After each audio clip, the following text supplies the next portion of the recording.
topic number 4 going on, and we're going on to, unfortunately, the games being halted in Minnesota, unfortunately, due to another unarmed black man being shot by police in Minnesota. Daunte Wright sadly losing his life in an incident that is just sadly gone on too often, and we need to see it stop. I don't know what to say, really.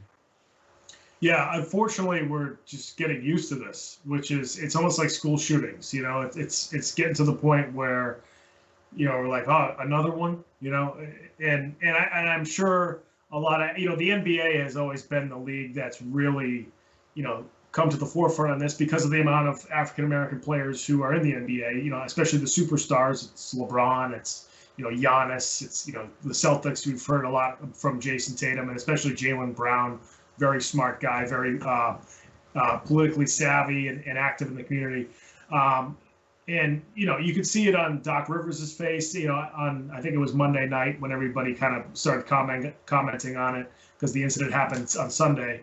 And, people are just tired of it. We're dealing through this pandemic. We certainly had the George Floyd incident last year. And then less than a year later, we have this. We have, several others, and it's just, and these folks are just sick of it, and you saw, when these sports leagues, either postpone games or change things for games, it starts to hit a broader audience too, I think. So I think one thing that happened in Minnesota what happened was the Timberwolves, the Wild, and the Twins all postponed their games for the day. They didn't play on Monday. And that made sense for 2 reasons. One, logistically, there are riots going on in Minnesota. So, you don't want to bring, even though these arenas are only allowing a certain amount of fans, you still don't want to bring those big groups of people to these arenas, while this other stuff is going on. And, it's better to just kind of have people stay home and figure this out another time. And then on top of that, just out of respect for the victim and his family, and then also saying, like, this is still a big deal. Like, we're still trying to not get over the George Floyd incident, because now Chauvin's trial is going on. But it's just another reminder to sports fans. Hey, I know that sports is an outlet for you, and we talked about it last week. How some folks just want to escape the everyday life because everything's very stressful right now, and just for 2 or 3 hours to watch sports, which I totally understand.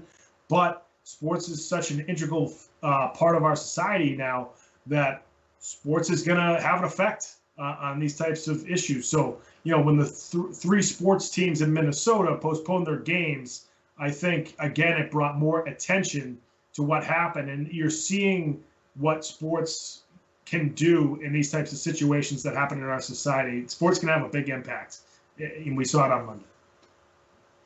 Yeah, for those people that would say, keep politics out of sports, I would argue with them that politics has always been in sports from the start, so that they don't know their history and that they need to look back, because politics and sports have been hand in hand since the beginning.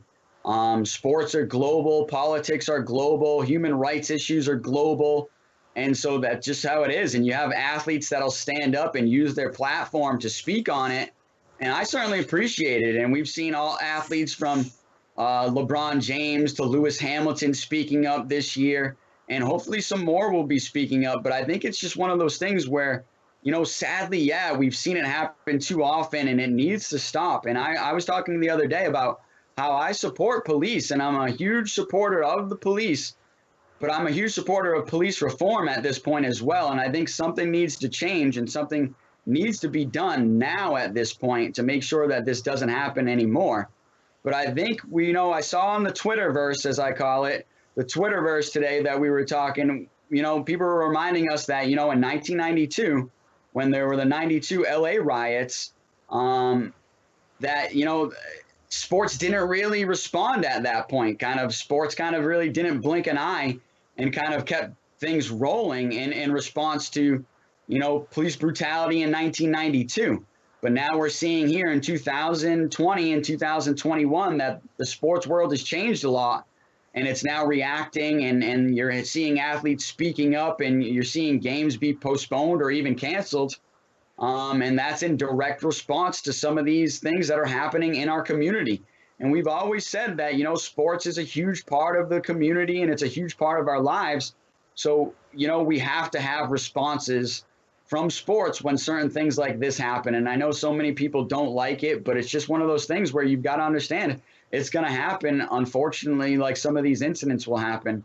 But I mean, I think it's good to see that, like I said, some of these athletes using their platform to speak up and use it for the right thing, and to help people out and to speak up on human rights issues. Because I think a lot of people kind of mix up politics with human rights issues, and most of these things are human rights issues. So we're talking about people, and we're talking about people's lives. We're not talking about, you know, left or right or red or blue. We're talking about, you know, people's lives. So I think it's just something that hopefully we'll have change here going forward. But yeah, it didn't shock me to see that these games being postponed or halted in Minnesota. Yeah, I think also, you know, like I mentioned, the Derek Chauvin trial was going on at, you know, when this happened, you know, and Minnesota's just in, you know, such a strange time. I don't even know if strange is the right word, but they, you know, I'm sure the sports teams were like, man, we just can't do this today. I'm sure some of the players were saying, like, you know, you get socked over the head with more news that another African American was shot, you know, by a cop, and you're just like, you know, I know what had happened in the NBA bubble, that players were just like, I can't play today, you know, because of this. So, you know, it made total sense what those teams did, and like I said, I think it brought a lot more attention to it on top of the attention that it was already getting.